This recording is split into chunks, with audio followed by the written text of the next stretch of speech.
আগের দিনে সোনারঝুরি হাটের ভিডিওটা শেয়ার করার সময় তোমাদের বলেছিলাম নেক্সট ভিডিও নিয়ে খুব তাড়াতাড়ি আসছে, যেখানে থাকবে শুধু খাওয়া দাওয়ার ভিডিও। যে এখানে আসলে তোমরা কী কী খাওয়া দাওয়া উপভোগ করতে পারবে এবং কী কী ভালো ভালো এখানে ফুড ট্রাক বসে সব জানাবো। আর যারা এখন এই ভিডিওটা দেখোনি তারা কিন্তু যাও আগের ভিডিওটা দেখে আসো, সোনারঝুরি হাটের ভিডিও। তোমরা কিন্তু জানতে পারবে এখানে কী কী পাওয়া যায় না পাওয়া যায়।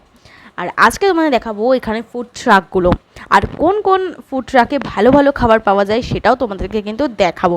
আর এটা ঠিক কোন লোকেশানটা সেটা কিন্তু তোমাদেরকে অবশ্যই জানিয়ে দেবো, যার জন্য পুরো ভিডিওটা দেখো, নাহলে কিন্তু মিস করে যাবে। কোথায় কোথায় কোন কোন স্টল থেকে আমরা খাবার খেলাম সেটাও কিন্তু তোমাদেরকে দেখাবো। আর তোমরা যদি মনে করো সানডেতে বন্ধুবান্ধব নিয়ে এসে আড্ডা মারবে, তাহলে কিন্তু তোমরা সেটাও করতে পারো। এখানে খুব ভালো একটা জায়গা রয়েছে যেখানে তোমরা বসে আড্ডা মারতে পারবে, এখানে খাওয়ার এনজয় করতে পারবে, প্লাস তোমরা সোনারঝুরির হাটটাও কিন্তু ঘুরে দেখতে পারবে। তাহলে দেরি না করে অবশ্যই তোমরা কিন্তু চলে আসো, তবে সোমবার দিন কিন্তু এখানটা বন্ধ থাকে। মানে তোমরা যদি মনে করো যে সোনারঝুরির হাট ঘুরবে, তাহলে কিন্তু সেটা সোমবার দিন বন্ধ থাকে। আর ফুড ট্রাক মোটামুটি রোজই অ্যাভেলেবেল থাকে আমার যতদূর জেনেছি আমি।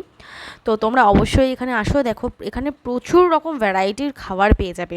প্রত্যেকটা ট্রাক এখানে রয়েছে, যেখানে কোনোটায় ফুচকা পাওয়া যায়, কোনোটায় কাবাবসের আইটেম পাওয়া যায়, কোনোটায় লিট্টি চোখা পাওয়া যায়, কোনোটা চিকেন শর্মা পাওয়া যায়, অনেক কিছু এখানে আইটেম পাওয়া যায়। তারপরে ইন্টারেস্টিং জিনিস হচ্ছে যে দেখো কত সুন্দর এই জায়গাটা, এখানে কিন্তু সবাই বসে আড্ডা মারে। আর তোমরাও কিন্তু কোনো এক সানডেতে পড়ন্ত বিকেলে তোমরা চলে আসো এখানে বন্ধুদের নিয়ে আড্ডা মারতে, বা বয়ফ্রেন্ড বা গার্লফ্রেন্ডকে নিয়ে আড্ডা মারতে। বিকেলটা কিন্তু জমে যাবে একদম, এইটুকু তোমাদের বলতেই পারি। আর এখানে এলে কিন্তু আরও একটা ইন্টারেস্টিং জিনিস তোমরা দেখতে পাবে, যেটা হচ্ছে এই ফুড ট্রাকের মধ্যে কিন্তু তোমরা রুফটপ ফিল করতে পারবে। তোমরা রুফটপে বসে কিন্তু খাবার এনজয় করতে পারবে। হ্যাঁ, সব কটা ট্রাকে কিন্তু রুফটপ নেই, তবে এখানে একটা ফুড ট্রাক রয়েছে যেটার মধ্যে রুফটপ রয়েছে, সেটাও কিন্তু তোমাদেরকে দেখাবো। আর ফার্স্ট আমি কিন্তু এখান থেকে ট্রাই করেছিলাম চিকেন ফুচকা। আমি অন্যান্য জায়গায়ও চিকেন ফুচকা ট্রাই করেছি, যেগুলো প্রচণ্ড এক্সপেন্সিভ হয়। তবে এখানে আমি যে ফুচকাটা ট্রাই করলাম চিকেন ফুচকা, তোমরা এখান থেকে দেখে নিতে পারো যে কোন খাবারের কত দাম রয়েছে। আমি তোমাদের জন্যই শেয়ার করে দিলাম যে কোন খাবারের কত দাম রয়েছে। এই যে আমি বসেছিলাম চিকেন ফুচকা খাওয়ার জন্য, আর এখানে কিন্তু চিকেন ফুচকাটা নিয়েছিল 60 রুপিস, যেটা কিন্তু দারুণ খেতে ছিল। 6 পিস থাকে এখানে, দারুণ খেতে ছিল। এখানে দেখো সাইডে কত ট্রাক তোমরা দেখতে পাচ্ছ, আর কত মানুষ। ঠিক আমরা গেছিলাম বিকেল হওয়ার টাইমে, তখন কিন্তু আস্তে আস্তে ভিড়টা হচ্ছিলো। ঠিক 7টা থেকে শুরু হয়, এখানে প্রচণ্ড ভিড় হয়। তোমরা কিন্তু একটু বিকেল গেলে একটু ফাঁকা পেয়ে যাবে। আমি এবার ট্রাই করছিলাম চিকেন ফুচকাটা, দেখো আমরা এক্সপ্রেশন দেখেই তোমরা বুঝতে পারবে যে কতটা আমার ভালো লেগেছে। আর সত্যি এটা খুব ভালো ছিল, কোনো প্রমোশন নয়, তোমাদের জন্য আমি ভিডিওটা করেছিলাম যাতে তোমাদের জানা সুবিধার্থে। আর এই যে তোমাদের বলছিলাম যে রুফটপ এনজয় করতে পারবে, দেখতে পাচ্ছ ওপরে দুজন বসে আছে, তারাও খাবার এনজয় করছে। তোমরা যদি আসো তো অবশ্যই এই যদি রুফটপে বসে খেতে চাও তাহলে কিন্তু এখানে আসতে পারো। এখানে রুফটপ রয়েছে, এখান থেকেও আমরা খাবার খেয়েছি, তবে রুফটপে বসে খাইনি, আমরা নিচে বসেই নর্মালি খেয়েছিলাম, সেটাও তোমাদেরকে দেখাবো।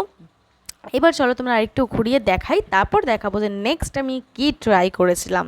এখানে কিন্তু যেখানে যে খাবারগুলো ভালো সেগুলো কিন্তু আমি ট্রাই করার চেষ্টা করেছি, তবে একদিনে তো সম্ভব না যে সব খাবার ট্রাই করার। তো এখানে আমি নিয়েছিলাম লিট্টি চোখা। তোমরা কিন্তু এখানে আমি বলবো লিট্টির সাথে ওরা চিকেন কষা টাইপ করে, ওটা কিন্তু অবশ্যই ট্রাই করতে পারো, ওটা নাকি খুবই ভালো খেতে হয়। তবে লিট্টি চোখাটা আমার খুব ভালো লেগেছে, তবে চিকেন কষাটা আমি খাইনি। তো ওখানে শুনেছি চিকেন কষার সাথে লিট্টি দিয়ে নাকি খুব ভালো লাগে। আর তারপর আমি এই যে রুফটপ বলছিলাম সেখান থেকে কিন্তু আমি নিয়ে নিয়েছিলাম এই নান আর চিকেন কষা, যেটার দাম পড়েছিল 160 টাকা, যেখানে থাকছে তোমার চিকেন কষা আর নান, যেটা কিন্তু তোমার খেয়ে পেট ভর্তি হয়ে যাওয়ার কথা।